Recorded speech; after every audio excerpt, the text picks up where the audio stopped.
The Portland Timbers only pick up 2 points out of 3 games in a week with a 2-all draw with FC Dallas. It was a game that seemed to replicate what happened against the New York Red Bulls 2 weeks ago here on the Providence Park pitch. Instead, it was deja vu from the Vancouver Whitecaps just 4 days ago. The Timbers' game management to close out the contest was very poor. I agree with Phil Neville that Portland thrives in an end-to-end game, and that's what they got through 80 minutes. But when you go up 2-1, you need to see out the game significantly better than they did. You need courage to win a game of football, and courage to keep the ball, courage to take the ball to the corner, courage to keep possession of the ball with the players that we got, and we didn't. And it's the second game running. We should have 6 points from the last 2 games, and we haven't. And we're crawling over the line. And like I say, playoffs or no playoffs, it's nowhere near the level that I want from my team, nowhere near the expectation of these set of players. And I don't care whether we qualify for the playoffs or not. I expect our standards to be sky high and see out games of football using our experience, using the work that we've put into them. And at the end of the day, what we need to do, we just need to work even harder. Through Felipe Moore's lengthy drought of 19 Major League Soccer games without a goal, I've been rather apathetic. For most of that, he hasn't gotten the service to break that streak, but tonight he did. He had 5 shots in this game, culminating with a chance in the 70th minute where if he takes an extra touch around the keeper, Jacob Jackson, I think he has a goal or the opportunity to cross it to Christopher Velde. And that chance was magnified when not 60 seconds later, Dallas goes down the other end and earns a PK.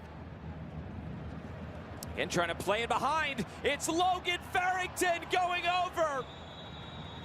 Point to the spot. Penalty.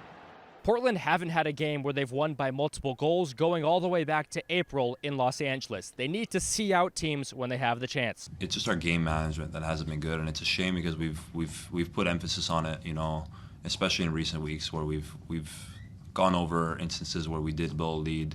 We went over what we could have done better, and we just didn't do that again today. And it's really frustrating because we were the ones that brought out these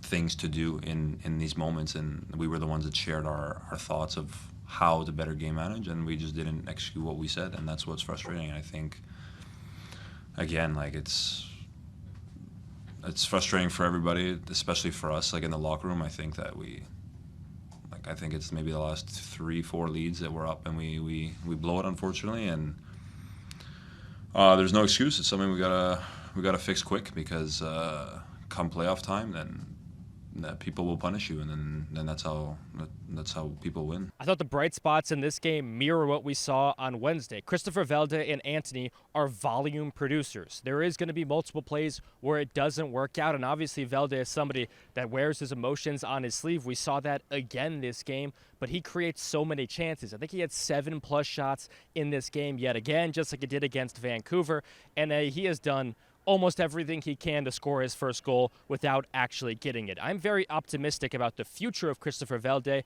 It's now about who's going to partner him in the attack. Velde curls it in again, flipped across and in!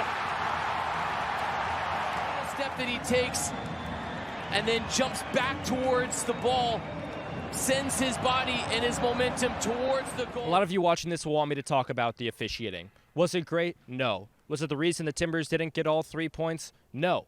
Portland has 2 wins in their last 12. I understand why it's easy to get upset at officiating, but Phil Neville specifically harped at the 4th official. And he does have some credence. Here were his post-game comments. I can't say anything about the referee. The 4th official who totally ignored me all game. We had an MLS assessor next to me. I went to him and said, this 4th official is being rude. And he said, I had to put it on my report. The report is going to be huge on Monday morning because the standard of the 4th official tonight, it was rude. No communication, no talking, ignoring everything that we said. We were all calm. We were all collected. We'd made a stance a month ago that we weren't going to speak about referees. We weren't going to speak to the referees. We wanted it to be, it's not helpful. It's not helpful. But tonight, it's unacceptable. Unacceptable, the performance of the 4th official tonight, and I think some of the referee in the game. I thought Christoph Velde got fouled 16 times, and Juan Mosquera gets booked for his first booking. The goal, Christoph Velde goes down, shoots, they save it, goes out for a corner, and Chris Penzo does a goal kick. They go up the field and score. and we should have had a penalty. I'm going to talk about a larger issue here, and this spans the entirety of the season. I'm going to ask you a question, and tell me what's the first thing that pops into your mind. What is the Portland Timbers' identity? I think this is a big reason they struggle to beat teams that they should. You think about Toronto, St. Louis, and this game tonight against FC Dallas.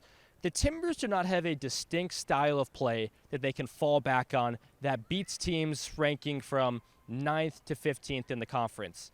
It feels like every game we get a slightly different Timbers, and it's modified. What is the identity of this team?